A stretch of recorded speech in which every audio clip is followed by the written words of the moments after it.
Oi, fellow comrades, it's your favorite waste of time, Squid Tart, here with a brand new video. I'm actually very excited to do this video. Basically, I am Monkey. So a month ago, I made a video about predicting the 6 characters that I think will have the best chance to end up in Super Smash Bros. Ultimate DLC Pack number 2. So far, I'm 1-0 as Min Min actually got into the game. But, you know, I'm pretty sure everyone and their pet goldfish knew that was coming. Either way, I predicted the first fighter, now bow down to me!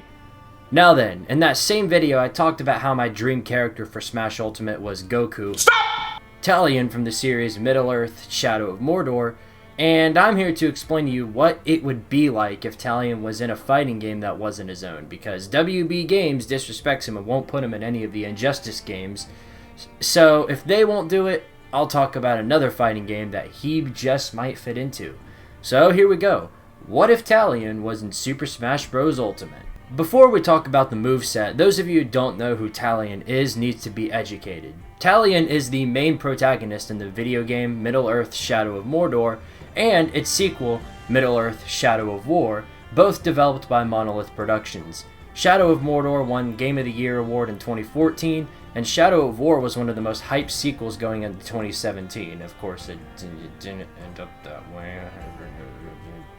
Talion is the only character you play as in the main game, not counting the DLC, and the games that he is in are based off of J.R.R. Tolkien's Lord of the Rings series. Even though it's based on a movie title, he is an original character that's in a video game. Here's some more background. Some obvious spoilers are incoming, by the way, so just be aware of that. Talion's story starts in Gondor, where he and his family reside. Talion is one of the Rangers in charge of guarding the Black Gate of Mordor. Unfortunately, Sauron's army attacks the city, and he and his family are killed by Sauron's army.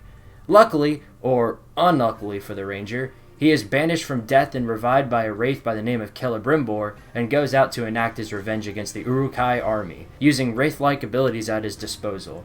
Talion, now armed with Celebrimbor and a list of abilities, goes off to raise an army using the Nemesis system and the best character to ever exist in any video game ever, Ratbag, as well as some other characters who really don't matter in the long scheme of things.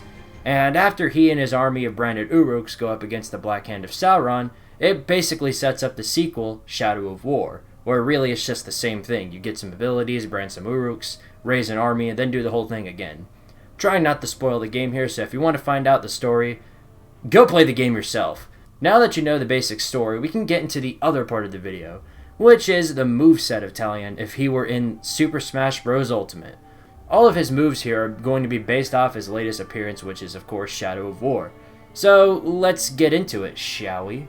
So for starters, the walking animation would mimic that of his walking animation in the games. Nothing special here. His run would be the Elven Agility, one of the early game upgrades that you get in the game, and his dash attack would be, well, his dash attack. His dodges would be the Spectral Dash, and that would probably look pretty cool. His air dodge would be a little harder to decide, but I think it would be something like Talion transforming into Celebrimbor, as Celebrimbor can't get hit when he is in a Wraith form. I think that would work.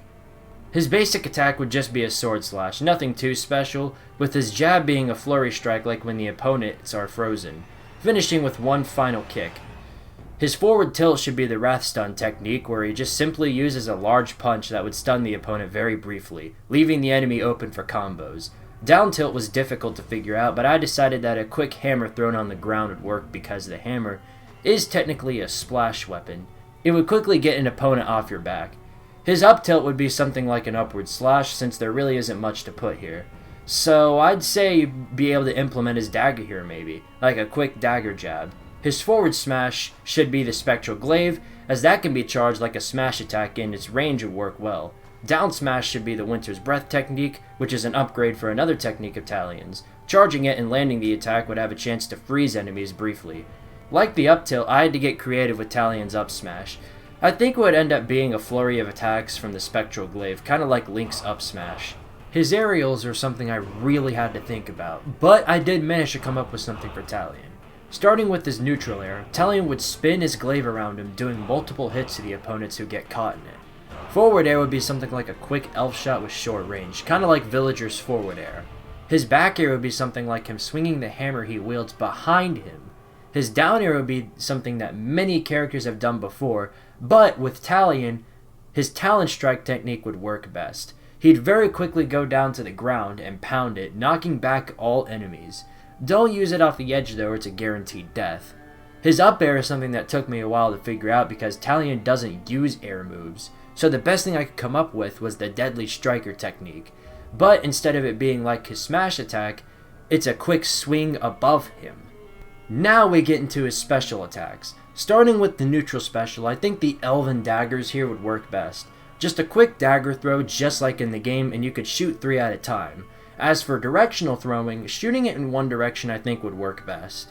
Forward special should be of course the bow that Talion wields. On the ground, this attack would be pretty much like Link's bow, but in the air, the Birds of Prey technique I think would fit best. Talion would slow down temporarily, aim the bow, and fire a shot at the enemy, doing pretty good damage to the opponent. Down special would be Wraithburn, and this technique would be really interesting because in Shadow of War, it's a draining move. I'm sure this would work the same way in Smash. Talion would basically absorb the health of the enemies around him, and it would have a small amount of knockback so it doesn't leave him wide open for enemy attacks.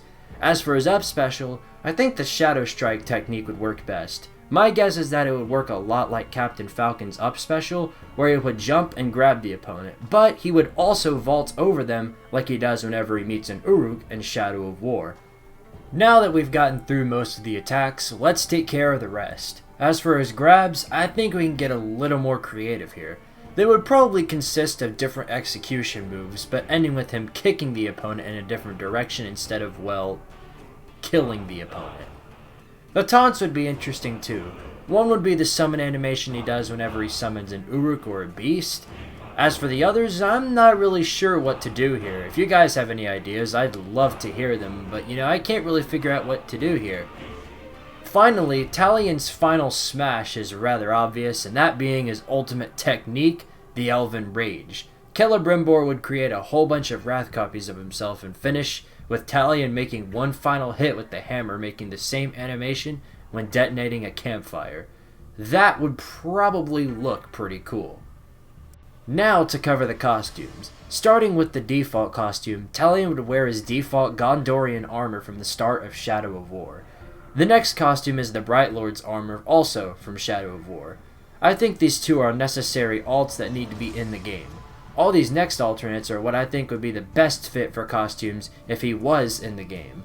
Starting with the classic, I think the classic costume that Talion wears in Shadow of Mordor needs to be in the game. The next 4 are armors based on tribes in the game, starting with the Machine Tribe armor, and the other 3 are the Dark Tribe, Marauder Tribe, and the Outlaw Tribe. Lastly, I chose the Ringwraith armor from the end of Shadow of War with a noticeable change in Talion's look. As for the stage, I think the Sea of Nurnen would fit best. The island is the only place that appears in both Shadow of Mordor and Shadow of War. I think the stage should take place in the Nurnen Fortress. Imagine getting attacked by Graugs or Caragors while trying to not get hit by Ganon's forward smash. The only thing left to cover now is the music. The menu music and battle themes from both games would of course be what needs to be in the game, and the remixes, which sound pretty good, I bet. His victory theme would probably be based on Fires of War, which is a pretty good song. I would go check it out. Well, I think that about covers everything. To be honest, I'm not sure that Talion has a real chance to end up in Super Smash Bros. Ultimate. Chances are very slim, and I might be the only one who wants him in the game.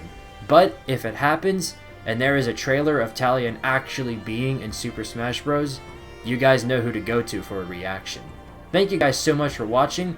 Make sure that if you liked the video to hit the thumbs up and subscribe to the channel.